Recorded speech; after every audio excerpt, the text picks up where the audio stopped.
Good morning. I want to thank everybody for being here today. Florida is leading the nation in cracking down on dangerous kratom-derived 7-OH products, what many people have called gas station morphine. Our message today is simple. If you sell or distribute these illegal products, we will find you, we will remove them, and you will be held accountable. These products target teens and young adults with flashy packaging and false wellness claims, but they're just as addictive as opioids. They're just addictive opioids. 7-OH destroys lives just like street-level heroin and fentanyl. Since Attorney General issued his emergency rule to schedule concentrated 7-OH as a controlled substance, we've removed nearly 18,000 illegal packages of 7-OH from store shelves across 30 counties. We have found 67 schools within a half a mile of locations where our inspectors removed illegal 7-OH products. And in Jacksonville, 2 schools were across the street from one of these 2 stores. We won't let it sneak into our communities disguised as a supplement. This is about keeping Florida families safe and protecting consumers who think they are buying something natural, but are really buying high-powered narcotics. FTAX inspectors are on the front lines every day working hand in hand with partners to pull dangerous products off shelves. We're proud to stand with the Attorney General Uthmeier and Sheriff Waters. This is what teamwork looks like: swift action, clear rules, and real enforcement. Today we are filing a new emergency labeling rule that ensures that manufacturers and retailers can't hide behind vague labels or misleading marketing. Every product must clearly state that 7-OH concentration in parts per million. If the 7-OH concentration is too high, it's illegal and will be removed. A few years ago, we sounded the alarm on kratom. Today, Florida is doing what others wouldn't, putting public safety first. The Attorney General's previous emergency rule put 7-OH in the same category as heroin, LSD, and fentanyl analogs, and that's where it belongs. Florida will always choose protecting kids and families over protecting the profits of bad actors. Working with Attorney General Uthmeier and Sheriff Waters, we are making it clear we won't rest until dangerous drugs like 7-OH are off the market and out of our neighborhoods. At this time, I'm going to invite the Attorney General for a few remarks. Sheriff, I see you brought in the high podium today to make me look short. Thanks for having us, Sheriff. Again, it's great to be here in a big city in Florida where crime rates are going down. You know, we look across the country at so many blue city sanctuary cities where they're still struggling with high crime rates, tons of murders. We've got a sheriff and his office that have led the way in cutting a murder rate in half in this city. Crime rates are going down because we back our law enforcement, we put criminals behind bars, and we protect our families. It's really not that complicated. When you support these guys and let them do their jobs, they do them well, and we're all the safer because of it. So thanks for being here today to highlight some great results. I want to thank the commissioner here and his law enforcement team for getting almost 18,000 products off the shelves that are dangerous. This 7-OH product, it's a drug. Gas station morphine, I think, is a pretty good description to describe the risk that it presents, especially to our kids. Several weeks back, we met with the FDA commissioner. Shortly after the FDA announced an advisory pointing states out to the danger of 7-OH, a fairly new concentrate that's found naturally in kratom, but when extracted and when chemically enhanced, it can be 13 times more potent than morphine. And this is what's been on shelves in gas stations, retail stores, 7-Elevens, right next to candy. We've got to get this stuff away from our kids. I'm a big believer that government should let businesses do their thing, stay out of the way, except in the most extreme of circumstances. And that is what this is. It was an emergency. We were getting reports up and down the state of adverse health consequences, emergency room visits, including kids. And at that point, we had to step in. So we quickly issued an emergency rule. We rescheduled this drug. It can no longer be commercially sold on the shelves. And thanks to our agriculture law enforcement team, we are cracking down and we are getting it away from the hands of our kids. So we're going to continue to go up and down the state, hold wrongdoers accountable, and let people know, stay away from our kids. So Sheriff, thanks again for the job you do and for hosting us here this morning. Yes, sir. So thank you, General. Thank you, Commissioner. And good morning. Thank you all for being here today. A few weeks ago, the men beside me took decisive action to protect Floridians by banning the sale of dangerous compound known as 7-OH in stores across our state. And today, we are here to emphasize the importance of that action. For far too long, dangerous and unregulated substances like 7-OH have been allowed to creep into our neighborhoods. And while they may be sold under the disguise of harmless products, the reality is that they pose a very real threat to the health and safety of our families and our kids. I want to commend Attorney General Uthmeier and Commissioner Simpson for their leadership and swift action to ensure 7-OH is no longer available on store shelves in Florida. Locally, our narcotics unit sees the consequences of these substances firsthand. And just last week, JSO Narcotics detectives seized 341.4 grams of kratom while conducting a search warrant. These are not victimless crimes. Every package sold has the potential to destroy lives, tear apart families, and put an added strain on our healthcare system and law enforcement resources. The action to remove them from our store shelves sends a clear message. Florida will not tolerate dangerous, addictive substances being pushed onto our citizens and our kids. Our agency remains committed to working alongside our state partners to keep those poisons off of our streets, to hold those dealers accountable, and to protect the very people that we serve in Jacksonville and across our great state. So thank you. At this time, I should probably invite Dr. Curran up. And Dr. Curran runs our department that manages this type of product and many others, including hemp. And we're very proud of his work, and we'll be happy to try to answer any questions if there are any. There's been a lot of legislation in recent years looking to either fully ban kratom or further regulate it. Obviously, this reclassification of 7-OH is coming through an emergency rule. Is there still a place for the legislature to step in here? Is the ultimate goal to schedule kratom, or the concentrations below a certain amount, or still okay with it?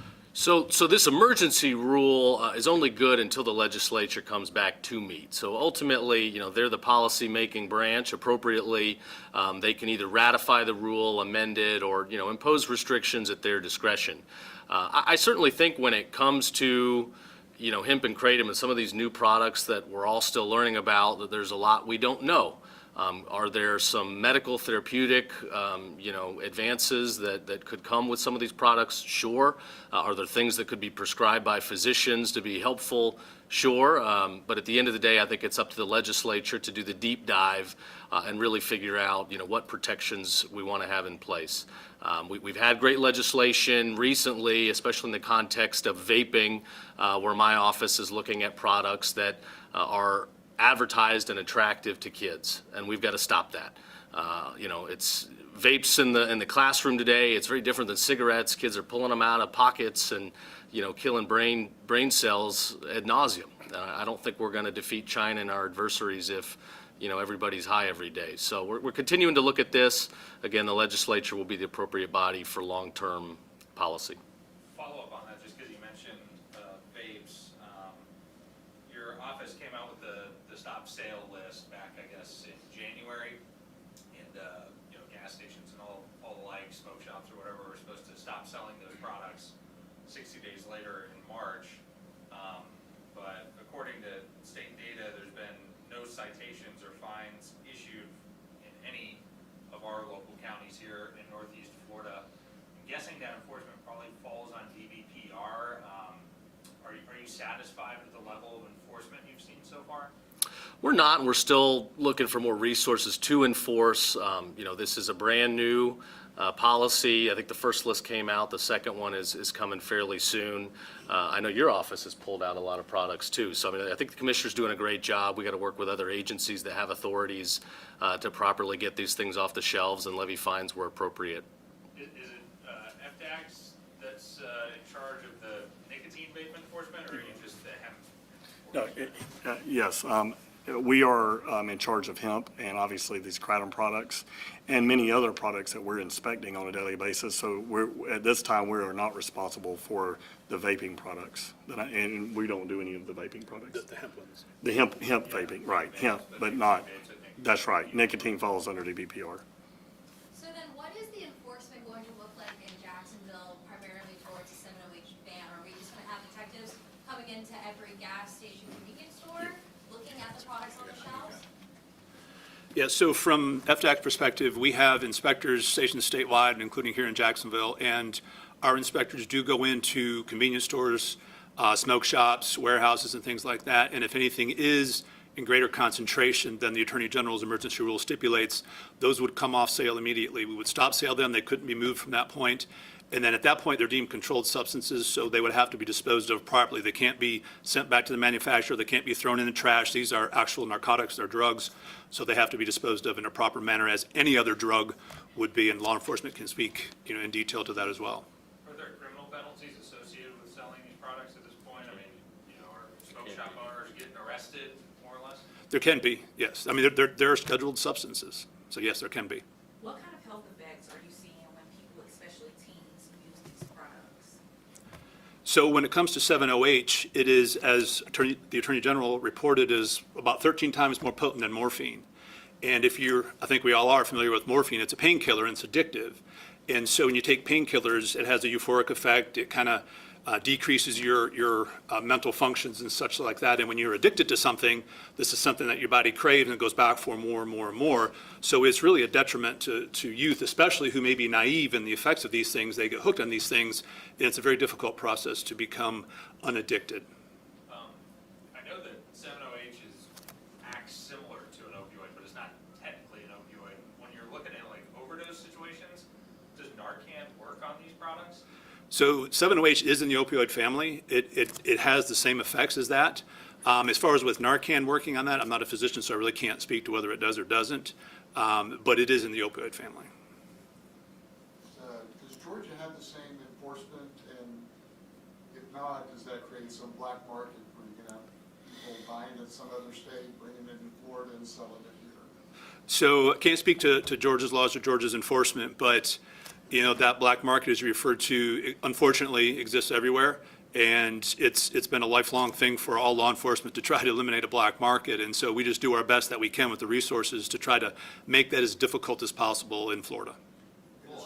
Is Florida like the only state doing this, or is other states doing it in terms of this particular? We're out front when it comes to this. There aren't too many states that are doing what we're doing, and states do contact us when it comes to 7-OH and hemp and other things like that. They do contact us to learn more about what we've done and our experiences. So we're in the forefront with that. A little off-topic question. Obviously, the open carry ruling has been in the news. Your office issued some guidance recently. I know GSO put out a statement as well. I think there's maybe still some questions because it's so new in our state. What does open carry look like, especially when it comes to long guns? Do you have to have it on a strap? Are you allowed to hold it in your hand? I mean, for gun owners out there who want to exercise this right but want to do so in a proper fashion so they're not breaking the law or, holding their firearm in an intimidating or harassing way, I mean, what can you kind of tell us in terms of what is okay, what is not? So the first DCA, as you mentioned, they issued a ruling striking down the state's longstanding prohibition on open carry as unconstitutional, making open carry the law of the state, where no other appellate court in the state has ruled the opinion of the first DCA will apply statewide. So I agree with the opinion. I think it's consistent with our constitutional rights and the meaning that the founders intended when they wrote the document. What does it mean today? It applies broadly to all firearms. However, there are other sections of Florida statute. You cannot take firearms into schools, into classrooms, and you cannot, hold a firearm in a way that is threatening, rude, careless, or is going to intimidate others. So my advice to people out there is, these these rights, we strongly protect them, but we also strongly oppose criminal behavior. If somebody's out there acting in a dangerous way, our law enforcement is going to step in. So I hope people won't be dumb out there running around with long guns pointing them at people. That's not the goal here. The founders wanted the Second Amendment to protect us from largely a tyrannical government. Today with the evil we're seeing with, some of the radical ideologies, I think protecting yourself and your family is more important than ever, but that doesn't mean be careless. Do you think the legislature's role to step in, maybe further define some of these? Because I know I'm trying to think of the word specifically in statute, more or less, oh God, I'm drawing a blank, I'm sorry. I think you know what I'm talking about. I think there's probably some cleanup needed because some of the, the laws that were written that haven't been struck down were written at a time when open carry was not the law of the state. So I think there's probably some cleanup. I mean, I hope the legislature won't come back and, try to do heavy tightening. I believe open carry is good policy for the state. Majority of states have it out there. The world isn't ending. I think it's important to be in line with our United States Constitution. It's also, Attorney General, in terms of the Baker County, the detention facility there, can you kind of give us a snapshot where that stands right now? Are there any kind of milestone events coming up that people should be watching for as that gets more into operation? Yeah, the latest that I've been, briefed on is that it's up and running, it's receiving detainees, and everything's going very well. Alligator Alcatraz, which never shut down, continues to operate. Deportation flights going out of there multiple times a week. Florida continues to lead. I think we've got more than 3 times the number of detentions and deportations than any other state in the country. We're happy to support the Trump administration, to deliver on this promise and ultimately, restore American sovereignty and public safety. Detention flights have started out of Baker County as well? Or is that I think so. I don't know that for sure, but I know that it is up and running. Thank you. Thank y'all for coming in this morning.